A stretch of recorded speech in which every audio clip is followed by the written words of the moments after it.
बिहार के सियासी दंगल में जिस तरीके से दोनों दल यानी कि एनडीए और इंडिया अलायंस एक दूसरे के सामने टक्कर मुकाबला दे रहे हैं, अब इसकी जो शुरुआती तस्वीर है वो भी चुनाव आयोग की जो वेबसाइट है उसमें क्लियर होती हुई दिखाई दे रही है। और इसमें जो आंकड़ा है उसके मुताबिक अगर बात करें तो एनडीए जो है वो प्रचंड बहुमत यहां पर हासिल कर चुकी है, यानी कि एनडीए जो है वो 182 सीटों के साथ आगे जा रही है। जबकि अगर हम महागठबंधन यानी कि इंडिया अलायंस की बात करें तो जो दावे किए जा रहे थे तेजस्वी यादव और राहुल गांधी की ओर से, वो दावों में दम नहीं नजर आ रहा है। और उनके जो आंकड़े हैं यानी कि जो उनकी सीटों के आंकड़े हैं वो यहां पर 59 में सिमटी हुई दिखाई दे रही है। और ये अपने आप में महागठबंधन के लिए एक बड़े झटके के तौर पर देखा जा रहा है, क्योंकि ये शुरुआती जो रुझान है उसी में महागठबंधन पिछड़ चुकी है। लेकिन ये जो चुनाव आयोग की वेबसाइट है, अब यहां पर हम आपको डिटेल में इन तमाम आंकड़ों के बारे में बताएंगे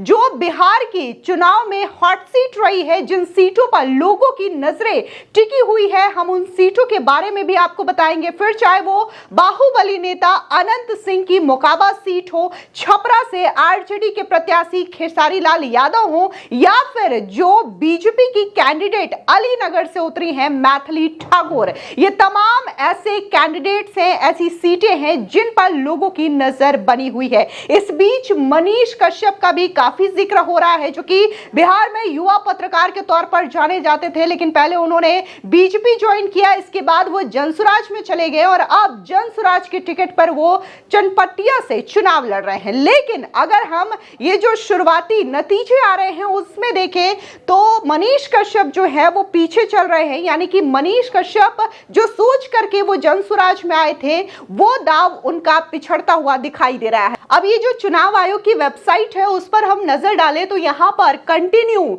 जो आंकड़े हैं, जिस तरीके से आंकड़ों में अपडेट हो रहा है, ये तमाम आंकड़े चुनाव आयोग पर लगातार अपडेट किए जा रहे हैं। और इसके मुताबिक अगर हम नजर डालें तो जेडीयू यानी कि नीतीश कुमार की जो पार्टी है उन्हें अब तक 79 सीट्स मिली है। इसके अलावा बीजेपी की बात करें तो बीजेपी दूसरी बड़ी पार्टी बनकर के उभरी है बिहार में और इन्हें 74 सीटें मिल रही हैं। इसके अलावा महागठबंधन की अगर बात करें जिसमें से आरजेडी बड़ी पार्टी मानी जाती है, तो आरजेडी की बात करें तो फिलहाल उन्हें यहां पर 40 सीटें मिल रही हैं। इसके अलावा कांग्रेस की बात अगर हम करें तो कांग्रेस, इनसे ये उम्मीद नहीं थी, देश की बड़ी पार्टी है लेकिन बिहार में इनकी जो स्थिति है वो काफी ज्यादा पिछड़ी हुई दिखाई दे रही है और मात्र 6 सीटों के साथ यहां पर कांग्रेस जो है वो नजर आ रही है। इसके अलावा अगर हम बात करें चिराग पासवान की जो पार्टी है एलजेपीआरवी, ये जो पार्टी है वो राहुल गांधी से काफी ज्यादा अच्छा प्रदर्शन कर रही है और इन्हें 19 सीटें मिल रही हैं। तो ये जो आंकड़े हैं वो यहाँ पर चुनाव आयोग की वेबसाइट पर दिखाए जा रहे हैं। अब ऐसे में हम आपको डिटेल में उन तमाम विधानसभा क्षेत्रों का भी हाल बताते हैं कि जो जो हॉट सीटें हैं इस वक्त बिहार में उनमें क्या स्थिति दिखाई दे रही है, वहां से कौन सा जो प्रत्याशी है, कौन से पार्टी का है जो कि आगे चल रहा है या फिर पीछे चल रहा है या फिर किस तरीके से बढ़त बनाए हुए है। सबसे पहले बात हम करते हैं बिहार विधानसभा के जो अलीनगर विधानसभा सीट है वहां की। तो यहां पर बीजेपी ने मैथिली ठाकुर को अपना कैंडिडेट बनाया है। ये बिहार के जो फोक सॉन्ग्स होते हैं, लोक गायिका है वहां की बिहार की, और जो पुराने गीत हैं वो मैथिली ठाकुर गाती हैं और इनका जो जबरदस्त क्रेज है वो बिहार और बिहार के जो मिथिलांचल एरिया है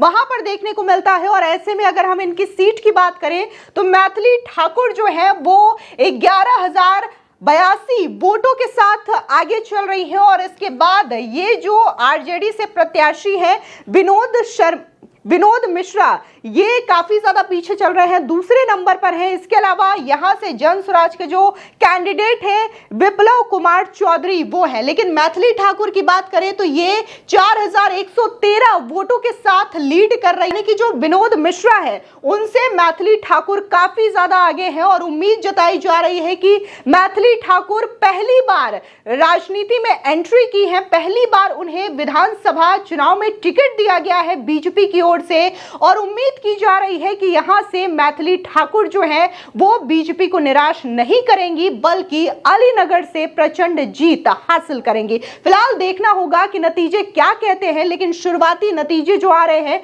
उसके हिसाब से मैथिली ठाकुर काफी ज्यादा आगे चल रही हैं। अब बात करते हैं बिहार की काफी ज्यादा हॉट सीट माने जाने वाली मोकामा विधानसभा सीट की, जहां से जेडीयू ने अपना प्रत्याशी बाहुबली नेता अनंत सिंह को चुनावी मैदान में उतारा है। और बात अगर हम आरजेडी की करें तो यहां से वीणा देवी चुनावी मैदान में उतारी गई है, जो कि बाहुबली नेता सूरजभान की पत्नी है। लेकिन जो लड़ाई है वो काफी ज्यादा टक्कर की मानी जा रही है, और इसी वजह से ये जो अनंत सिंह है वो 26,229 वोटों के साथ यहां पर अपनी बढ़त बनाए हुए हैं। इसके अलावा बात अगर हम वीणा देवी की करें, जो कि आरजेडी से कैंडिडेट है, 15,174 वोटों के साथ बढ़त बना रही है। लेकिन यहां पर गौर करने वाली बात यह है कि अनंत सिंह यहां पर 11,000 वोटों के साथ आगे चल रहे हैं। यह अपने आप में एक बड़ा आंकड़ा है, और जाहिर तौर पर अनंत सिंह को लेकर के यही कहा जाता है कि चाहे बिहार में सरकार कोई भी हो, मोकामा के जो छोटे सरकार है वो अनंत सिंह ही होंगे।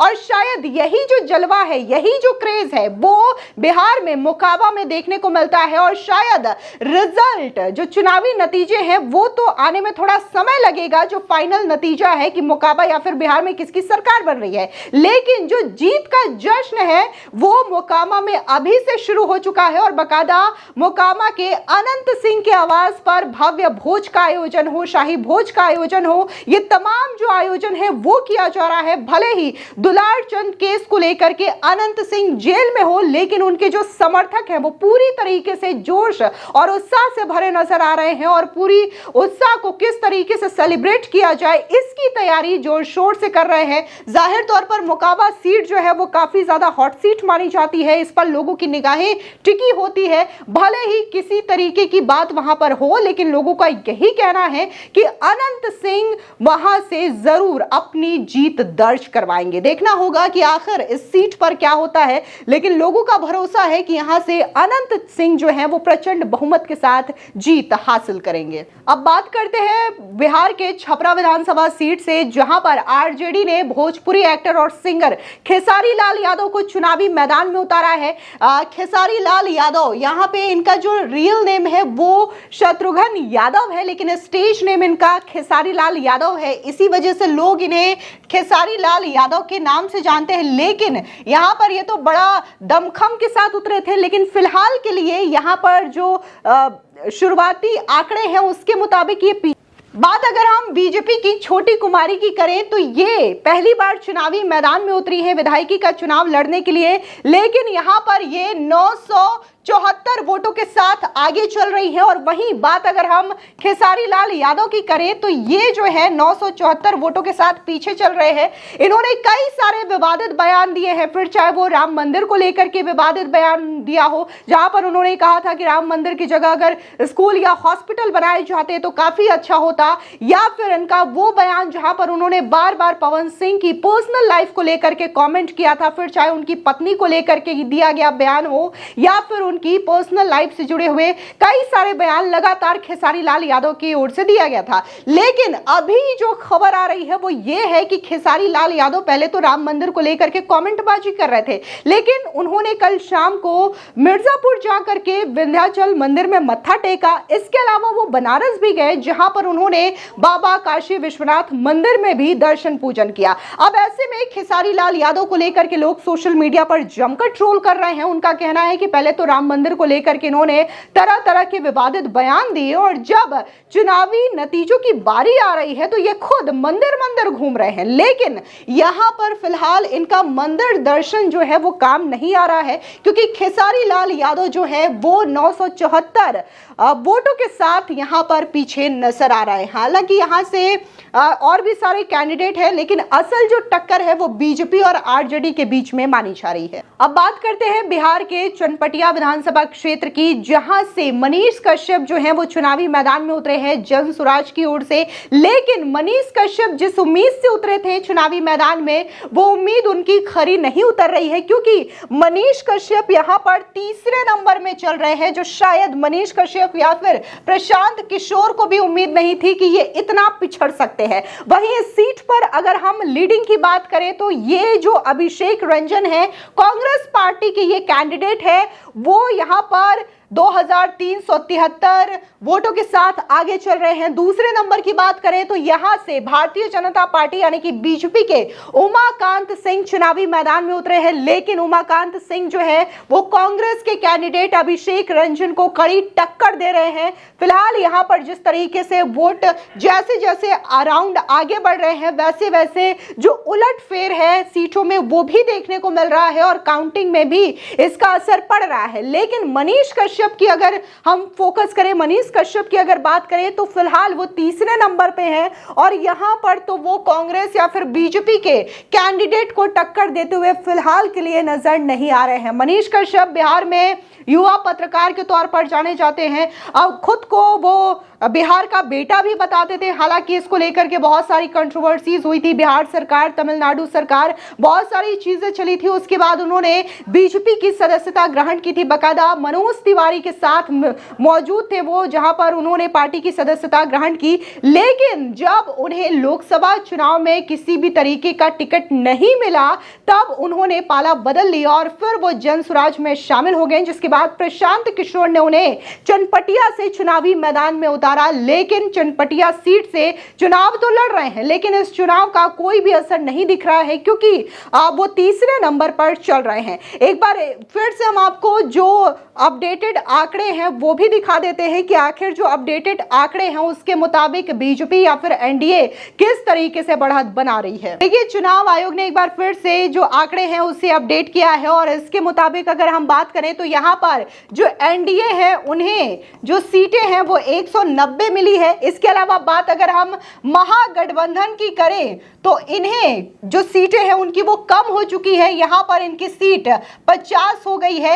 ये पहले इनके आंकड़े बढ़े हुए थे, 64 दिखा रहा था, लेकिन महागठबंधन एक एक करके पीछे जा रही है। लेकिन यहाँ पर एनडीए अच्छा बहुमत तो हासिल कर ही चुकी है, लेकिन प्रचंड बहुमत जो कहते हैं वहां पर पहुंच चुकी है। और अगर हम जेडीयू की बात करें तो उनका 82 है, बीजेपी यहाँ पर 78 सीटें हैं और इसके अलावा हम चिराग पासवान की बात करें तो उन्होंने 22 सीटें हासिल की हैं। इसके अलावा हम की बात करें तो उन्होंने 4 सीटें हासिल की है। अब बात अगर हम आरजेडी की करें तो आरजेडी 34 सीटें, बिहार में इनका कभी एक छत्र राज हुआ करता था, उसे जंगल राज के नाम से जाना जाता है, लेकिन यहाँ पर 34 सीटें, ये तेजस्वी के लिए अपने आप में एक बड़ा झटका है। इसके अलावा कांग्रेस ये 6 पर ही अटकी हुई है और उम्मीद की जा रही है कि कांग्रेस की सीटें और भी ज्यादा कम हो सकती है। जिस तरीके से राहुल गांधी लगातार वोट चोरी का आरोप लगाते रहे, इसका फिलहाल के लिए बिहार के चुनावों में कोई असर नहीं देखने को मिला है। फिलहाल इस पूरी खबर पर आपकी क्या राय है, कमेंट सेक्शन में जरूर बताएं। धन्यवाद।